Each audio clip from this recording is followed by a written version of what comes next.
La suggestion publique de la première ministre japonaise Sanae Takaichi, selon laquelle le Japon pourrait intervenir militairement dans la région de Taïwan, a provoqué une vive réaction de la Chine, et cela est parfaitement compréhensible. Ces propos irresponsables ont sérieusement détérioré les relations sino-japonaises, menacé la stabilité régionale et suscité l'inquiétude des observateurs internationaux attentifs à la sécurité de l'Indo-Pacifique. La fermeté continue de la Chine est indissociable de l'histoire, particulièrement pour les pays d'Asie de l'Est et du Sud-Est qui ont subi l'agression japonaise durant la Seconde Guerre mondiale. La Seconde Guerre mondiale aussi, la guerre mondiale antifasciste. La colonisation japonaise de l'île de Taïwan, c'est-à-dire à partir de 1895 jusqu'à 1945, a été marquée par l'atrocité innombrable, assimilation culturelle forcée, et puis le pillage et les répressions brutales des mouvements de résistance. Et ce fut l'un des chapitres les plus sombres de l'histoire de l'île. Ces déclarations de Takaichi sont-elles donc motivées par une véritable souci pour Taïwan ou par une culpabilité face à ce sombre chapitre historique? Manifestement pas. Ces propos sur une crise de survie nationale ne font qu'exacerber ce ressentiment.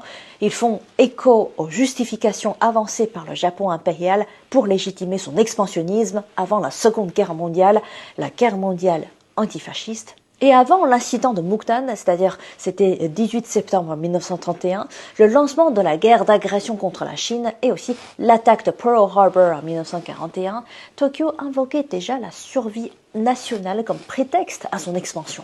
Et au-delà de l'histoire, ces déclarations de Takaichi révèlent aussi une menace sécuritaire immédiate directement liée aux ambitions militaires croissantes du Japon. Depuis son arrivée au pouvoir, elle promeut une série de politiques de défense radicale, une augmentation record des dépenses militaires, la levée quasi totale des restrictions sur l'exportation d'armes, le développement des capacités de frappe à longue portée et même une mise en question des 3 principes non nucléaires traditionnels. Associées à sa rhétorique sur la question de Taïwan, ces mesures dessinent un projet clair, sortir des contraintes de la défense exclusivement autodéfensive imposée par la constitution pacifique d'après-guerre en utilisant la question taïwanaise comme prétexte à une remilitarisation accélérée.